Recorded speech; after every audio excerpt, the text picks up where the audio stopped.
ಕನ್ನಡದ ಮಕ್ಕಳೆಲ್ಲ ಒಂದಾಗಿ ಬನ್ನಿ ಅನ್ನೋದು ಯಾವಾಗಲೂ GK ವೆಂಕಟೇಶ್ ಅವರು ಮಾಡಿದ್ದ ಹಾಡು. ಇವತ್ತು ಕನ್ನಡ ಚಿತ್ರರಂಗದಲ್ಲಿ ನಾವು ಎಲ್ಲ ಅಂದರೆ ಎಲ್ಲ ನಟರು, ನಿರ್ಮಾಪಕರು, ನಿರ್ದೇಶಕರೆಲ್ಲ ಕನ್ನಡದ ಮಕ್ಕಳಾಗಿರಬೇಕು, ಒಟ್ಟಿಗೆ ಇರಬೇಕು, ಯಾವುದೇ ಡಿಫ್ರೆನ್ಸ್ ಆಫ್ ಒಪಿನಿಯನ್ ಇರಬಾರ್ದು. ಯಾಕೆಂದರೆ ಇದೊಂದು ಸಮುದ್ರ.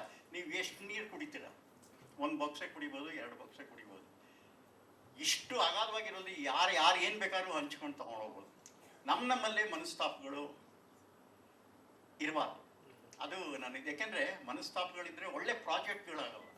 ಅದಕ್ಕೆ ಇದರಲ್ಲಿ ಒಂದು ಟ್ರಯಲ್ಗೆ ನಾನು 14 ಜನ ಹೀರೋಗಳನ್ನ ಸುಮಾರು 6 ದಿವಸ ರಾಕ್ಲೈನ್ ವೆಂಕಟೇಶಲ್ಲಿ ಸೇರಿಸಿ, ಅಂಬರೀಷ್, ವಿಷ್ಣುವರ್ಧನ್, ಪುನೀತ್, ದರ್ಶನ್, ಆದಿತ್ಯ, ಶಿವರಾಜ್ ಕುಮಾರ್, ಜಗ್ಗೇಶ್, ಶ್ರೀನಾಥ್, ಜಗದೀಶ್, ಹೀಗೆ ಅಂದರೆ ಒಂದು ಡೈರೆಕ್ಟರ್ ಕೊಟ್ಟ ಕಾನ್ಸೆಪ್ಟ್ನ ಆರ್ಟಿಸ್ಟ್ಗಳು ತುಟುಕ್ ಪಿಟುಕ್ ಅನ್ನಲಿಲ್ಲ.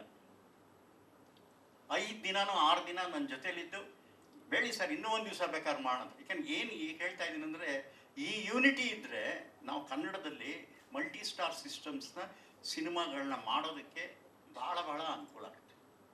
ಅದರಲ್ಲಿ ಅಂಬರೀಷ್, ವಿಷ್ಣುವರ್ಧನ್ ಅಂತೂ ಬಿಡಿ, ನನಗೆ ಭಾಳ ನಮ್ಮ ಒಂದು ಹೃದಯದ ಭಾಗ ಅವರು. ಅದರಲ್ಲಿ ಪುನೀತು, ದರ್ಶನ್, ಶಿವರಾಜ್ ಕುಮಾರ್ ಅವರೊಂದು ಜನ್ರೇಷನ್ನು, ನಾವೊಂದು ಜನ್ರೇಷನ್ನು, ಅವರೊಂದು ಜನ್ರೇಷನ್. ಬಟ್ ಆದರೆ ಹೇಗಿದ್ರು ಅಂತ ಹೇಳಿದ್ರೆ, ದರ್ಶನ್, ಪುನೀತು, ಶಿವರಾಜ್ ಕುಮಾರ್ ಅಷ್ಟು ಸಂತೋಷವಾಗಿ, ಅಷ್ಟು ಚೆನ್ನಾಗಿ, ಅಂದರೆ ನಿಮಗೆ ಈ ವಿಜುವಲ್ನಲ್ಲಿ ವಿಷ್ಣುವರ್ಧನ್, ಶಿವರಾಜ್ ಕುಮಾರ್ ಮತ್ತು ಪುನೀತ್ ರಾಜ್ಕುಮಾರ್ 3 ಜನ ಡ್ಯಾನ್ಸ್ ಮಾಡೋ ಶಾಟ್ ಇನ್ ಲೈಫಲ್ಲಿ ಸಿಗಲ್ಲ. ಆ ಪುನೀತ್ ಇಂಟೆನ್ಸು, ಶಿವರಾಜ್ ಕುಮಾರ್ ಇಂಟೆನ್ಸು, ಅಂಬರೀಷ್ ಇಂಟೆನ್ಸು, ವಿಷ್ಣುವರ್ಧನ್ ಅವರಂತೂ ಅಷ್ಟು ಬಾಬುಜಿ ಎಂಥ ಒಂದು ಡ್ರೀಮ್ ಆಗೋಯ್ತು ನಮಗೆ. ಈ ಥರದಲ್ಲಿ ನಾವು ಪಿಕ್ಚರ್ಗಳು ಮಾಡಬೇಕು ಅಂತ ಅನ್ನೋ ಒಂದು ಕಾನ್ಸೆಪ್ಟ್ ಕೂಡ ಇಟ್ಕೊಂಡಿದ್ವಿ. ಅದರಲ್ಲಿ ಎಲ್ಲರಿಗಿಂತ ದರ್ಶನ್ ಎಷ್ಟೇ ದೊಡ್ಡ ಆ್ಯಕ್ಟರ್ ಆಗಿದ್ರು, ಅಷ್ಟು ಜನದ ಮಧ್ಯೆ ನಾನು ಇವತ್ತು ದೇವರಿಗೆ ಬೆಳಿಗ್ಗೆ ಪೂಜೆ ಮಾಡುವಾಗ ಕೇಳ್ಕೊಳ್ಳೋದು, ದರ್ಶನ್ಗೆ ಒಳ್ಳೇದಾಗಲಿ, ಬೇಗ ಹೊರಗಡೆ ಬರಲಿ. ಆಗುತ್ತೆ ಜೀವನದಲ್ಲಿ ಕೆಲವು ತಪ್ಪುಗಳು, ಕ್ಷಮೆ ಅನ್ನೋದು ಒಂದು ಇದ್ದೇ ಇದೆ. ಯಾಕೆಂದರೆ ಪ್ರತಿಯೊಬ್ಬರು ಏನೇ ತಪ್ಪು ಮಾಡಿದರೂ ಕ್ಷಮೆ ಮುಂದೆ ಇನ್ಯಾವುದೂ ಇಲ್ಲ. ಆ ಥರದ್ದೊಂದು ಕಾಲ ಬರುತ್ತೆ. ಖಂಡಿತ ದರ್ಶನ್ ಅವರು ಹೊರಗಡೆ ಬರ್ತಾರೆ.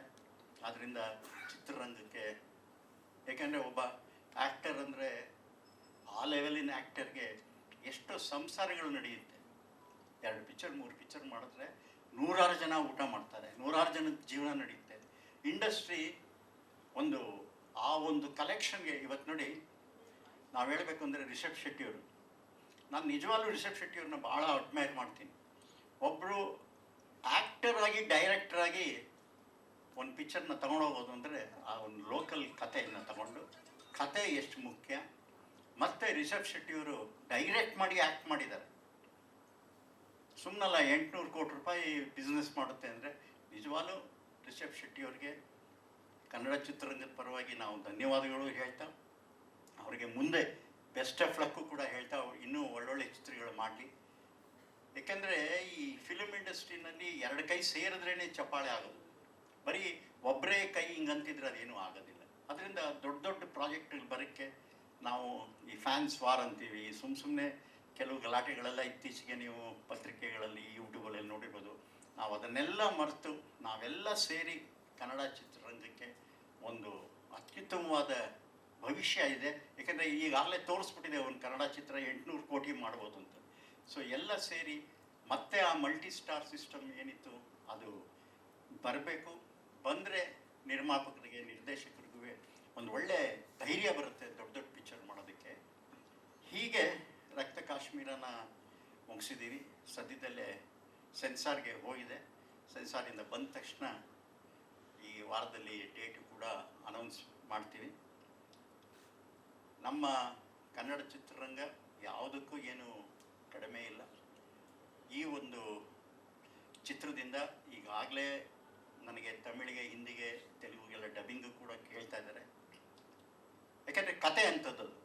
ಈ ಕತೆ ಇದೆಯಲ್ಲ, ಟೆರರಿಸಮ್ ಮೇಲೆ 4-5 ಜನ ಮಕ್ಕಳು ಸೇರಿಕೊಂಡು ಹೇಗೆ ಪಾಕ್ ಆಕ್ಯುಪೈಡ್ ಕಾಶ್ಮೀರ್ಗೆ ಹೋಗಿ ಅಲ್ಲಿ ಹೀರೋ ಜೊತೆ ಸೇರಿಕೊಂಡು ಅದನ್ನು ಧ್ವಂಸ ಮಾಡಿ ಬರ್ತಾರೆ ಅನ್ನೋದೇ ಒಂದು ಥ್ರಿಲ್ಲಿಂಗ್ ಸಬ್ಜೆಕ್ಟ್.